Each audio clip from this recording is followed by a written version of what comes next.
Steve, let's talk about book writing. Okay. How do you write a book? Well, funny you should ask that. I've enjoyed writing books. I consider it my hobby. I don't collect stamps and I don't watch football games, and so I have time on weekends because I live in Champaign, and it's a small city, so it's not like there's huge amounts of stuff to do on weekends, and I enjoy focusing it on writing. So what I feel is the only way that it gets done is if you keep at it persistently over long periods of time. So I try to, when I'm working on a book, I try to work on it at least an hour to 2 hours a day, and then usually half a day or so on the weekends. I try to keep book writing separate from the university, so it's what I do after dinner for fun at home. So it's about constance.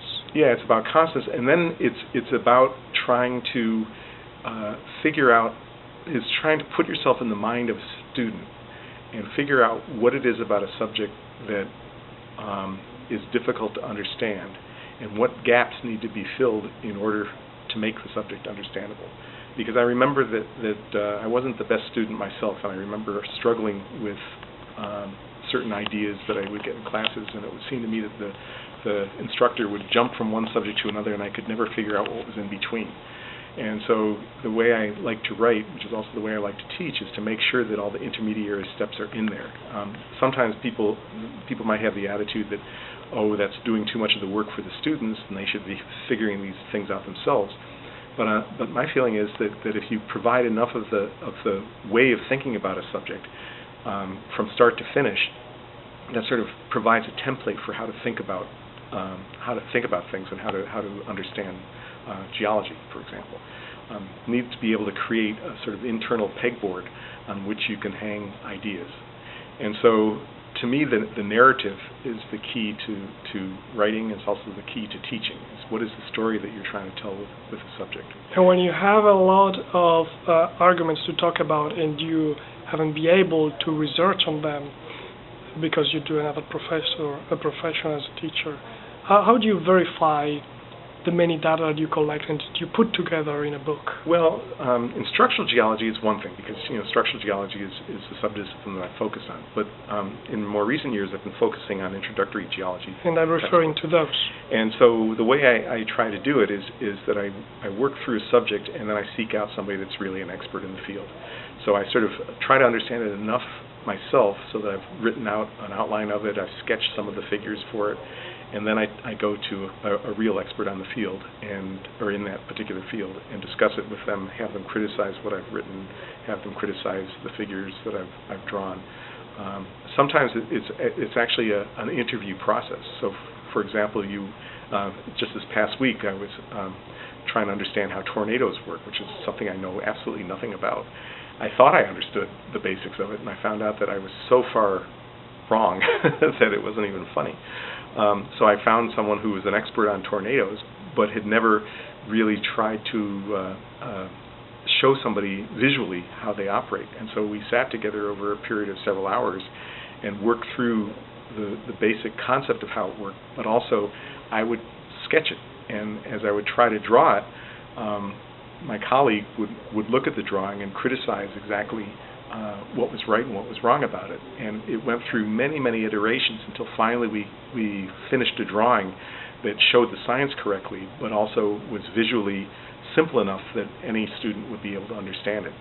And it takes a lot of effort. You can't do these first time around unless it's something that you're very, very familiar with. How much time did it take to write about tornadoes, which is a topic that you were not familiar with?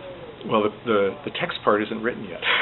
What about the information part? Well, in fact, the tornadoes part is going to be written by another person, the text, but what we wanted to work on was the figure part of it. And so sketching the figures to show the stages and development of a tornado took, I don't know, about 6 hours altogether, going through iteration after iteration, because the subtleties of how they operate are tricky, and you have to constantly make a judgment between what is what is is simply not going to be explainable in the context of, say, an introductory course, and what could be explainable if it was shown visually and graphically in a clear way.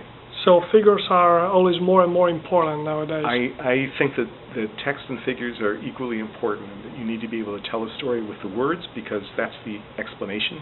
Just like when we have a conversation, I'm explaining something in words, but being able to draw it so that you can show it in a way that people can perceive it is equally important. So you have to be able to tell a story with a figure, you have to be able to tell a story with a text. And if you have the two together, then it works. It means something to students and they can understand it. Do you also dedicate your books to your wife? Always. Always. And my kids, and now my daughter-in-law too. Why? All the writers, they dedicate the textbooks to their family. That's because they're the ones that put up with all these hours that you're spending writing the books that you're not spending with them. And the intro book took about 10 years to write. And it was like having another family member for 10 years. So in a way you feel guilty? No, it's just that it becomes part of the household. And in situations where you know, if it's not going to be accepted in the household, then you know, you can't do it. But my family, fortunately enough, was willing to accept it as another member of the household, and so it occupied the dining room table for 10 years, and and eventually it got done. But you know, that's why I think they more than deserve the dedication. That's very interesting. Okay. Well, Steve, there's something else that you want to add about the relationship between writing books and your profession? Well, I would just say that I find that there's sort of a seamless connection between teaching in the classroom, writing books, and doing research. I think that they all play off of each other in a way that they reinforce each other. And so I enjoy doing those three things together.